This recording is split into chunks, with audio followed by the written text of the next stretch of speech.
We moved into 5230 Grandoise Boulevard 2 weeks ago.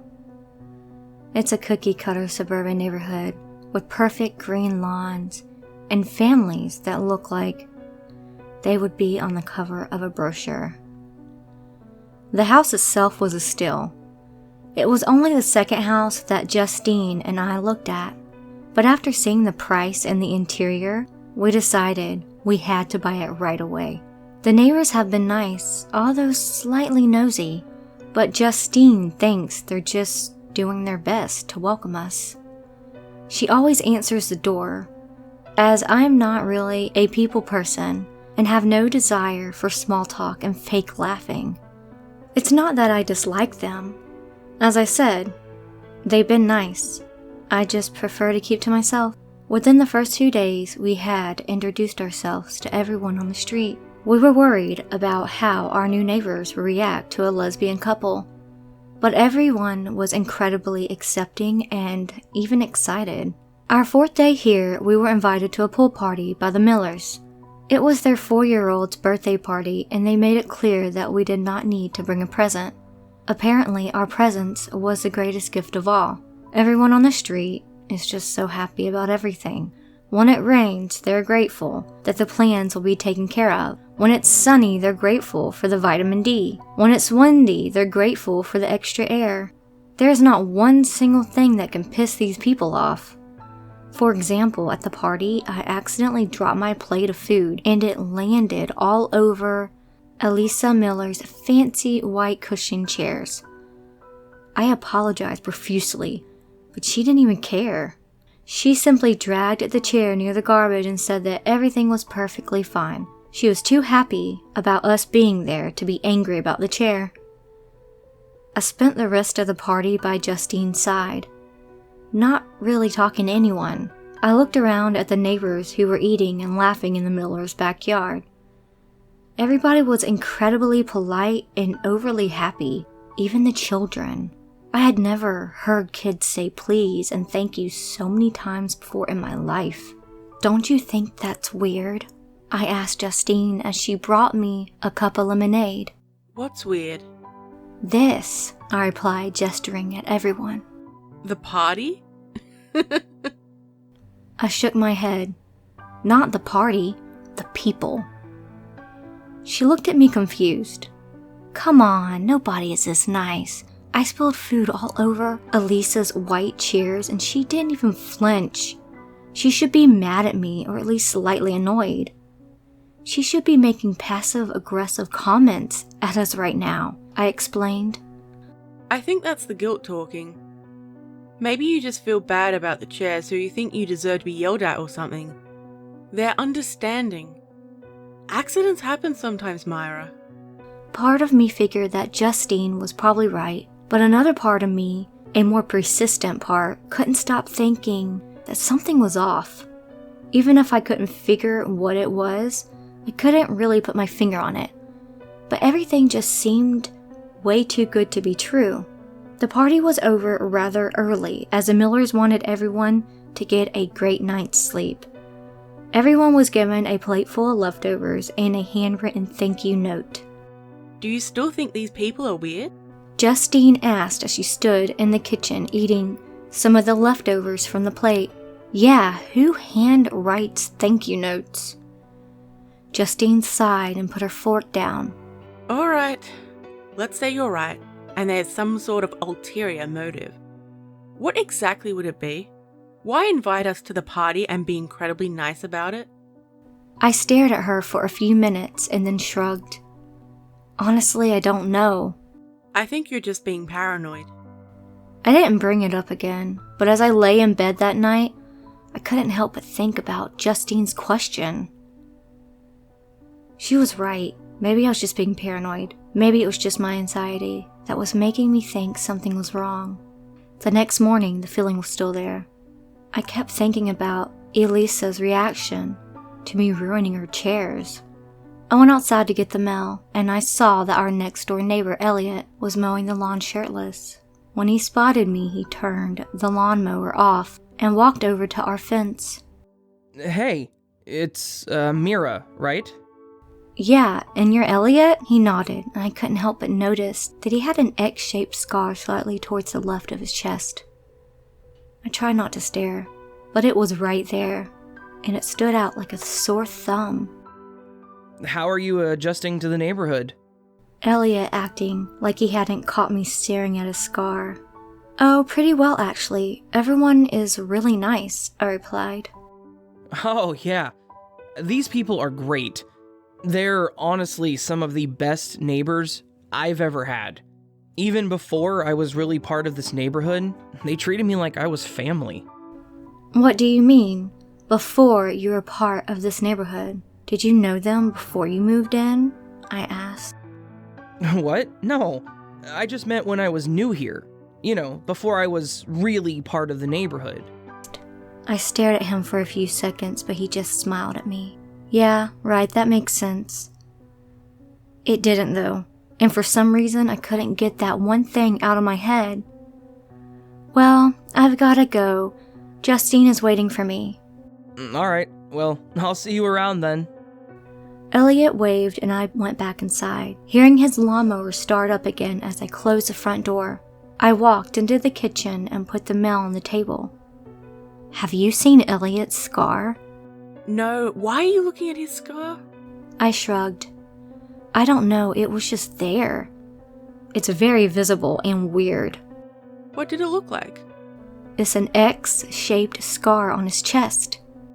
Maybe he had surgery. Justine said, taking out the coffee creamer. I guess. Either way, staring at people's scars is rude, you know? Yeah, I know. I didn't stare at it for long, and I don't think he noticed. The next few days were pretty normal. We had a minimal interaction with the neighbors as we mainly focused on decorating the house. By the end of the week, we had unpacked almost everything, and all that we needed to do was hang up some of our photos and wall art. In the days where I had minimal contact with the neighbors, I felt better. It was easier not to worry about them when they weren't around, and then it happened. Justine and I were outside throwing all of our boxes in the recycling bin when we hear the sound of screeching tires. I looked in the direction of the sound and I saw a car turn down the street at full speed. The kids!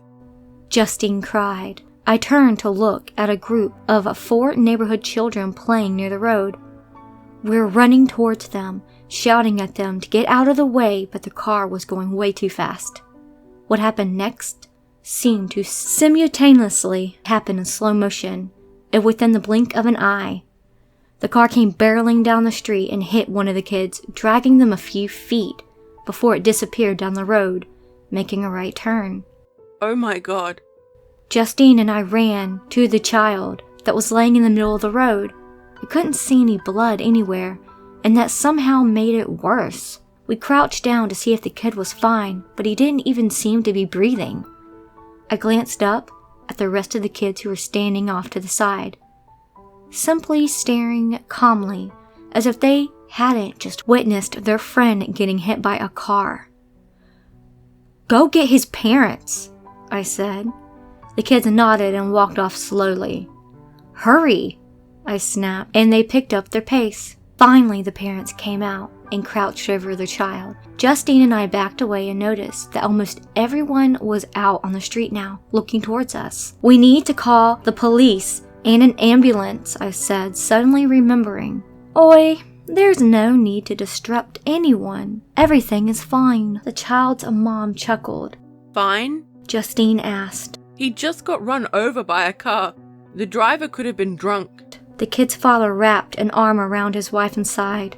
The driver was probably in a hurry. Accidents happen all the time. Everyone has an off day every now and then.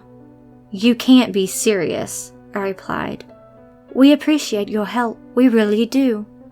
But we'll take care of it. Don't you worry. Everything is fine. I'm sure it'll all work out," the woman replied. I looked around at the rest of the neighbors and I realized that Justine and I were the only ones seemed to be fazed. Everyone else was surprisingly calm and smiling. I didn't say anything else. Instead, I just stood awkwardly in the middle of the road, and watched as the mom's kid leaned over to lift her son off the street. As she did, I couldn't help but notice a scar on her chest. It was the same as Elliot's, and I nudged Justine and discreetly pointed in the direction of the woman. Justine leaned slightly in my direction. Is that like Elliot's? She whispered. I nodded. Weird. We watched along with the rest of the neighborhood as the parents picked up their child and carried him towards their home.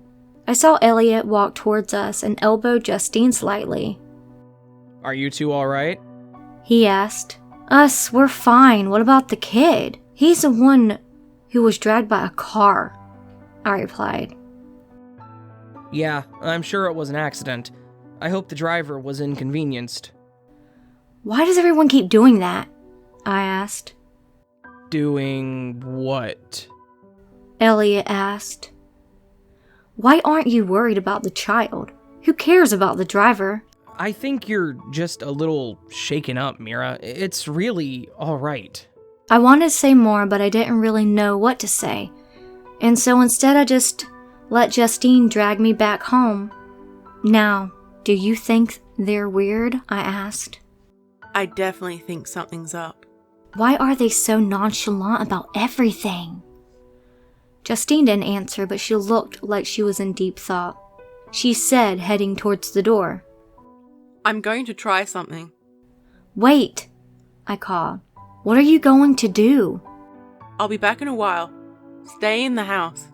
She went out the door and I peered out the window, watching her walk towards the kid's house. I sighed and decided to sit on the couch as I waited for her. After 30 minutes passed and I realized she had left her phone in the house, I decided to go looking for her. I opened the front door and stepped outside, but as she was coming back up the driveway, I waited for her to get inside and then shut the door and turned towards Justine. So, what happened? Well, the kid, his name is Flynn, by the way, is totally fine somehow. At least, he looked fine. His parents said they were going to have a friend of theirs come look at him later. Apparently, they did end up calling the cops, so that's good. And that's it? I asked. Justine nodded. Yeah, everything is fine. I shook my head. That's just so weird. They weren't even scared. They barely even flinched, and the poor kid looked like he was dead. Justine wrapped an arm around me and kissed my forehead. Yeah, but I mean, it all worked out well, so that's good.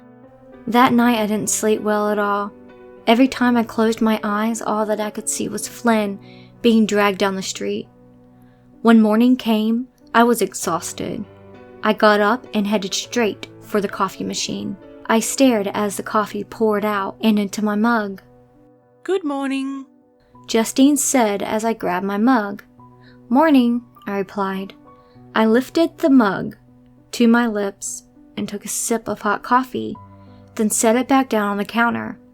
I missed the counter by a few centimeters though, and the mug fell to the ground, shattering and spraying coffee everywhere. Damn it, I snapped. Oh, it's okay, Myra. It's just an accident. We can clean up easily. Just go grab the mop.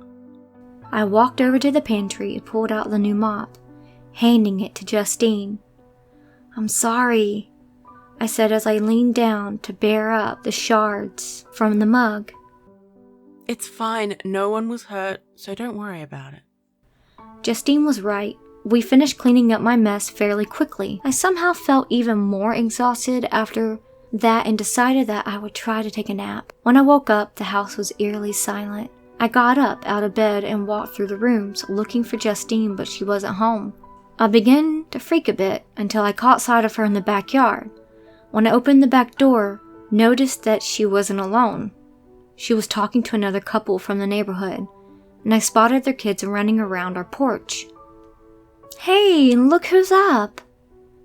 The woman, whose name was Linda, called out to me as I stepped out of the house. As I got close and greeted them, I once again noticed that they both had the same X-shaped scar on their chest. Linda was wearing a V-neck, and I could see a bit of the scar, and her husband was wearing a opened button-up shirt, and his scar was fully visible. I walked towards the kids and I sat in one of the patio chairs. Hi, I'm Alex. One of the kids said, coming up to me, "Hi Alex, I'm Myra," I replied. He smiled at me. I glanced over at his parents and Justine, who were busy talking, and leaned over towards Alex. "Hey Alex, can I ask you something?" Alex nodded. "Why do your parents have those scars? I noticed other people have them too." Alex glanced back at his parents, and then at me again. Everyone has them. He smiled. "I don't," I replied. But you will. He said, "What?" You will. You have to live here with us. "Well, what if I say no?" I asked. But you have to. It's the only way to stay peaceful. "Alex, what causes the scars?" I asked. The machine thing. I don't know what it's called, but it's the thing that takes your heart out. "Why your heart?" I asked. I don't know. They don't tell us that. Only that we have to give it to them to stay. "Give it to who?" I don't know. Alex shrugged. "Well, do you know when they're taking mine?" Soon. I glanced up towards Alex's parents, making eye contact with his mom and forcing myself to smile at her. When they finally knew, I had to get Justine and myself out of here. The only problem was that there was no way she was going to believe me. I had to trick her, and so I told her I was taking her on a date. As I drove the car out of the neighborhood, I noticed Alex's parents staring at me from their living room window, and I sped up. I turned out of the street and slowed down, coming to a stop as I reached a stop sign. I looked up in the rearview mirror and noticed that a few of our neighbors were coming towards the car, and I took off. "Hey, slow down." Justine said. I ignored her and kept going. Suddenly, though, something jumped out in the road in front of the car, and I swerved to avoid it at the last second. Justine screamed as I lost control of the car and drove into a ditch off the road. When we came to a stop, my heart was pounding. I looked over at Justine, who was taking her seatbelt off and getting out of the car. I did the same, running around the car towards her. "I am so sorry. I didn't even know what that was. It just came out of nowhere. Are you okay?" I asked her. "Oh, don't worry about it. I'm sure whatever it was didn't mean to scare us." "What?" I asked. I almost killed us." "Yeah, but it's fine. We're all right, Myra." I stared at Justine as she smiled at me. "They got you," I said. "What?" I took a deep breath and reached out, pulling the collar of her sweater down to expose a fresh, X-shaped wound. I felt sick to my stomach, and Justine just stood there smiling at me. In the distance, I could hear the neighbors getting closer, and they were calling my name, telling me that I was next.